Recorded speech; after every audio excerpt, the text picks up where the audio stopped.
You've probably met someone who finishes your sentences, or someone who just senses when something's off before there's any visible clue. Maybe you've experienced it yourself, a gut feeling not to take a certain route home, and later you hear there was an accident there.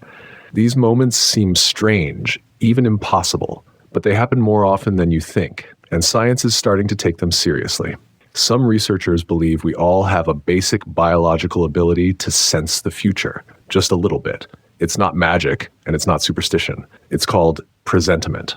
The idea is that your body sometimes reacts to a future event before you're consciously aware of it. Recent neuroscience findings suggest this might involve the brain's predictive coding mechanism, a process where the brain continuously anticipates incoming sensory input based on past experiences. While this is usually used to make sense of the present, some speculate it might occasionally extend just ahead of real time, especially in emotionally charged situations. In controlled experiments, scientists have shown people random images, some calm, some disturbing, and measured things like heart rate and skin response. In a small but consistent number of cases, the body showed signs of stress before the disturbing image appeared. That means the body reacted to something before it actually happened. Some theorists also point to quantum biology, an emerging field exploring how quantum phenomena might play a role in biological systems. While still controversial, it raises the possibility that our understanding of time in the brain might not be as linear or rigid as once thought. Sounds unbelievable? It did to most scientists too. But the results have been repeated enough to raise eyebrows. This doesn't mean we can predict lottery numbers or read minds, but it does suggest that the line between cause and effect may be more flexible than we thought. Think of it like your phone having just a tiny bit of reception from the future. It's fuzzy, it's inconsistent, but every once in a while it picks something up, and your body reacts before your brain can make sense of it. This challenges how we think about time, decision-making, and even free will. And it raises a simple but fascinating question. What if your body knows more than your mind does, at least for a moment? The idea that your body might know something before your mind does isn't just fascinating, it's disruptive. It hints at a subconscious intelligence that operates below awareness, collecting subtle cues, and perhaps even engaging with time in a nonlinear way. This phenomenon is beginning to bridge disciplines, pulling interest from neuroscience, physics, psychology, and even philosophy. Some neuroscientists propose that the autonomic nervous system, responsible for unconscious bodily functions, might play a central role in presentiment. It processes information faster than conscious thought and could be reacting to environmental patterns your conscious brain hasn't yet detected. For example, tiny facial cues or microvibrations might register in your body before you even realize something is wrong. Meanwhile, philosophers of time are revisiting questions about how the future might influence the present. Retrocausality, a concept in theoretical physics, suggests that under certain conditions, effects might precede causes. Though highly speculative, it's been used to explain some anomalies in quantum mechanics. Some thinkers argue that if time isn't strictly one way at the quantum level, biological systems might exhibit subtle hints of this flexibility. In real-world terms, this could explain why experienced professionals, firefighters, soldiers, or pilots, sometimes make split-second decisions that defy logic but prove correct. Their bodies may be responding to accumulated experience so rapidly it feels like instinct or foresight. Researchers call this expert intuition, and while it differs from true precognition, both may stem from deeply embedded pattern recognition. There's also a cultural layer. Many indigenous and ancient traditions accept the idea of future sensing as normal. Shamans, mystics, and even early philosophers often spoke of the body as a sensing organ for time and energy. While modern science requires measurable proof, these traditions may have long intuited something that's only now coming into empirical focus. As tools like EEG, fMRI, and real-time biometrics improve, scientists hope to uncover whether these pre-conscious signals are truly predictive or just statistical flukes. Either way, they challenge a long-held assumption that consciousness is the first point of awareness. What if it's not? This line of inquiry opens new doors not only for how we understand perception, but how we train our minds and bodies. If we can sharpen the subtle cues we're already picking up, could we learn to trust them more? Could we develop methods to enhance this reception from the future? The more we study these phenomena, the more we may find that intuition isn't mystical at all. It's biological, measurable, and possibly one of our most underrated senses. As researchers continue to explore the mechanisms behind presentiment, some professionals are already putting intuitive sensing to practical use. Whether knowingly or not, people in high-stakes environments often rely on their bodies to warn them before their minds can catch up. In business, top executives sometimes describe decisions made on gut instinct that later prove remarkably accurate. Far from being random, these moments may stem from the brain's ability to rapidly analyze complex patterns beneath conscious awareness. A seasoned investor, for example, might not consciously recognize all the market indicators at play, but their body reacts to subtle inconsistencies, leading them to act before others notice a shift. First responders, like firefighters and ER doctors, frequently report a visceral sense that something isn't right before any external signs emerge. These moments of anticipatory awareness are often the difference between success and catastrophe. Some training programs now include modules on recognizing and trusting these subtle signals, treating intuition as a skill rather than a fluke. In the creative arts, many musicians, writers, and visual artists speak of channeling ideas that arrive fully formed as if from nowhere. Cognitive scientists believe this may be linked to the default mode network, the brain's system for internal simulation and future planning. When relaxed or in flow states, this system might connect disparate thoughts and emotions in ways that feel precognitive or inspired. Military and intelligence agencies have quietly studied anomalous perception for decades.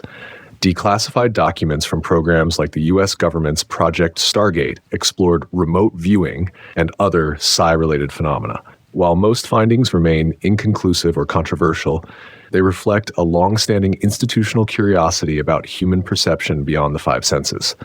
Technology and AI may also play a future role in decoding intuition. By combining biofeedback tools with machine learning, researchers are training algorithms to recognize patterns in heart rate variability, skin conductivity, and brainwave activity that precede conscious decisions.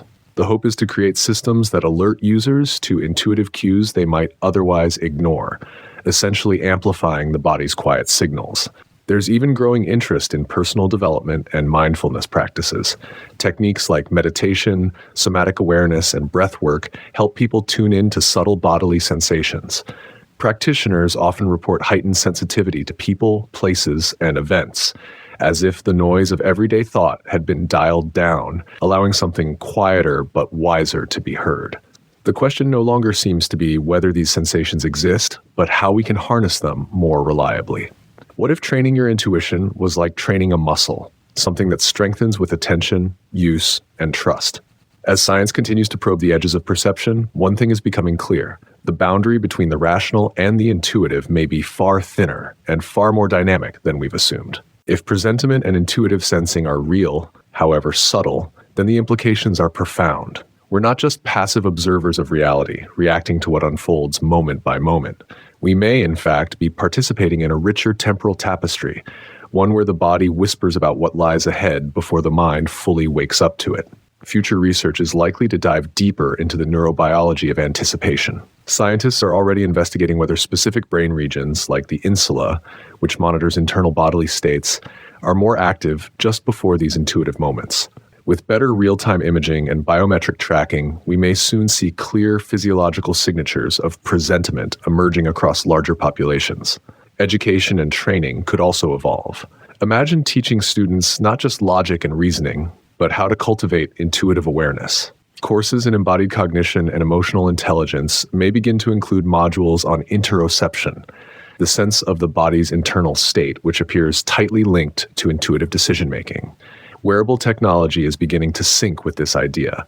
Advanced devices can now monitor subtle changes in heart rhythms, skin temperature, and even brain waves. In the near future, you might wear a device that taps you on the wrist when your body enters a pre-conscious stress state, alerting you before your rational mind detects anything wrong. These tools could be life-saving in high-stakes environments like piloting, surgery, or military operations. Mental health is another promising area. Anxiety, for instance, is often described as an overactive threat detection system. But what if some anxious responses are actually valid anticipatory signals, misunderstood rather than malfunctioning? Therapists are beginning to explore how distinguishing between fear-based reactivity and genuine intuitive sensing could help people reframe their experiences and make more grounded choices. Even philosophy and spirituality may see a renaissance in light of this research. The idea that time isn't strictly linear, that the future may already be influencing the present, echoes teachings from Buddhism, Taoism, and indigenous wisdom traditions. As science circles back to ideas long held by ancient cultures, we may finally find a common language for understanding intuition that bridges belief and evidence. Perhaps the greatest insight is this: intuition is not some mystical force reserved for a gifted few. It's a faculty we all possess, shaped by biology, honed by experience, and quieted by the noise of modern life. The challenge isn't creating intuition, it's learning to hear it. So what does this mean for you? Start by noticing. Track the moments your body speaks up, those small nudges or warnings. Reflect on outcomes. Were those signals random, or did they correlate with what unfolded? Practice stillness. Meditation, nature walks, and silence can sharpen your awareness. Trust the pattern. Over time, you may begin to distinguish noise from signal. In a world overwhelmed by data and logic, intuition might just be your most underutilized source of intelligence. And the more we pay attention, the clearer it becomes. The future may not be entirely unknown. Parts of it may already be echoing through us. If intuition and presentiment are more than just anomalies, if they are faint signals from a deeper layer of perception, then we may be standing at the edge of a major shift in how we understand human consciousness. The next frontier is not just decoding what these signals are, but understanding what to do with them. Ethical considerations will soon come into play. As technology amplifies our ability to detect and interpret intuitive signals through wearables, neural interfaces, or AI-assisted prediction, questions arise. Who owns that data? Could systems that monitor subconscious responses be misused to manipulate decision-making or monitor emotional states in real time? What does informed consent look like when even the user doesn't fully understand what their body is revealing? There's also the risk of over-reliance. If tools begin to highlight intuitive signals before conscious thought, people may defer too easily to those subtle cues, whether or not they're valid. Like any sense, intuition can be wrong, especially when influenced by bias, trauma, or fear. Developing discernment will be key, knowing when to trust a gut feeling and when to question it. Meanwhile, researchers are exploring collective intuition, the idea that groups of people, when relaxed and attuned, can show patterns of synchronized physiological activity that precede major events. In some studies, heart rate and brainwave patterns in test groups have shifted moments before large-scale global events, like earthquakes or stock market crashes. It's early, controversial work, but it suggests that human consciousness might not only be predictive individually, but also connected on a larger systemic scale. This touches on the growing concept of noetic science, the study of consciousness, intention, and subtle energies. Though often dismissed by mainstream researchers, it offers frameworks for understanding human awareness not just as isolated perception, but as something that can ripple, influence, and perhaps align with patterns in the larger environment. If this is true, even partly, it opens up a more holistic vision of human potential. Decision-making could become more embodied, integrating logic and feeling in equal measure. Mental health treatment might focus less on correcting dysfunction and more on teaching people to interpret and trust their internal signals.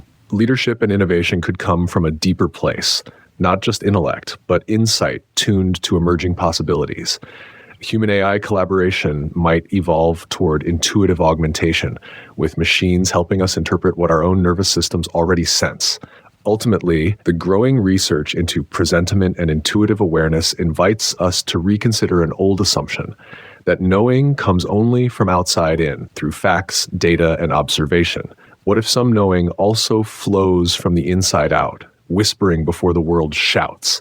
The future of intuition may not just be about predicting what happens next. It may be about aligning with it, subtly, quietly, and with increasing clarity.